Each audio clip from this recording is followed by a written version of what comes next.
سیدنا فاروق اعظم رضی اللہ تعالیٰ عنہ کا بیت المقدس جب جانے کا فیصلہ ہوا، اپنے سفر کا آپ آغاز فرماتے ہوئے سب سے پہلے آپ مسجد نبوی شریف میں آئے، آپ نے 4 رکعت نماز ادا کی نبی پاک علیہ الصلوۃ والسلام کی بارگاہ میں، اور چند اصحاب کو ساتھ لیا اور اب ملک شام کی طرف روانہ ہو گئے۔ آپ کی تشریف آوری کے انتظار میں پورا اسلامی لشکر اپنی آنکھیں بچھائے، پلکیں بچھائے ہوئے ہے، اور گردنیں اٹھا اٹھا کر لوگ مدینہ منورہ سے آنے والے راستے پر نظریں جمائے ہوئے ہیں۔ الحمدللہ امیر المومنین شام کی حدود میں داخل ہو گئے ہیں۔ جب یہ قافلہ بیت المقدس پہنچا، مجاہدین نے نہایت شاندار استقبال کیا، پھر آپ نے ان سے نہایت فصیح و بلیغ خطبہ بھی دیا۔ خطبے سے فارغ ہو کر سیدنا ابو عبیدہ بن جراح رضی اللہ تعالیٰ عنہ نے ملک شام کی جنگوں کو بالتفصیل بیان کیا، جنہیں سن کر فاروق اعظم رضی اللہ تعالیٰ عنہ کبھی روتے اور کبھی خوش ہوتے، دونوں میں گفتگو ہوتی رہی یہاں تک کہ ظہر کا وقت ہو گیا۔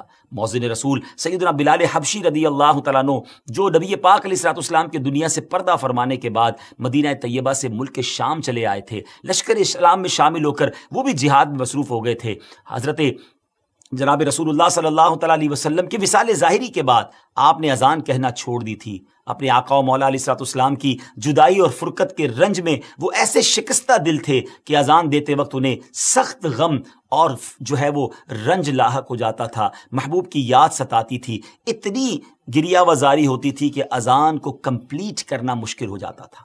جب نماز ظہر کا وقت ہوا، تمام مجاہدین نے امیر المومنین سے عرض کی کہ حضور حضرت بلال بھی موجود ہیں، ہم چاہتے ہیں کہ حضرت بلال کی اذان سنیں، نبی پاک علیہ الصلوۃ والسلام کے زمانے مبارکہ کی یاد تازہ ہو جائے گی۔ سیدنا فاروق اعظم رضی اللہ تعالیٰ عنہ نے سیدنا بلال حبشی کو حکم دیا، مجاہدین کی خواہش بیان کی۔ سیدنا بلال حبشی رضی اللہ تعالیٰ عنہ نے اذان تو بالکل چھوڑ دی تھی، کسی کے کہنے پر بھی اذان نہ دیتے تھے، لیکن فاروق اعظم رضی اللہ تعالیٰ عنہ کا حکم تھا اور بڑا وہ ادب بھی کرتے تھے، اس لیے اذان دینے کے لیے راضی ہو گئے۔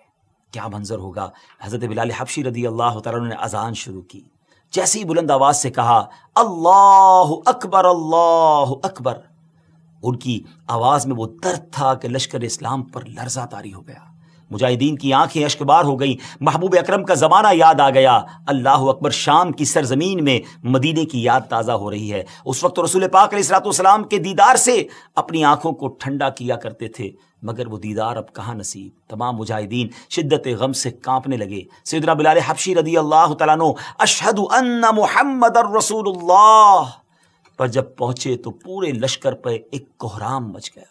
صحابہ کرام علیہ رضوان نے اپنے محبوب آقا کی یاد میں وہ تڑپنے لگے، آہو بکا کا شور بلند ہو گیا۔ شدت غم سے مجاہدین ایسے تڑپتے کہ ابھی ان کے دل پھٹ جائیں گے، بعض پر تو بے ہوشی طاری ہو گئی۔ فاروق اعظم رضی اللہ تعالیٰ عنہ پر بھی گریہ طاری تھا۔ حضرت بلال حبشی رضی اللہ تعالیٰ عنہ کی حالت بھی ناقابل برداشت تھی، ایسا لگتا تھا کہ وہ اذان پوری نہ کر پائیں گے۔ اسلامی لشکر پر غم و اضطراب کی وہ کیفیت طاری تھی کہ رونے اور چیخنے کے سوا کچھ سنائی ہی نہ دیتا تھا۔ بہرحال سیدنا بلال حبشی رضی اللہ تعالیٰ عنہ نے اذان مکمل کی۔ بہت دیر تک صحابہ کرام محبوب کریم علیہ الصلوۃ والسلام کی یاد میں روتے رہے۔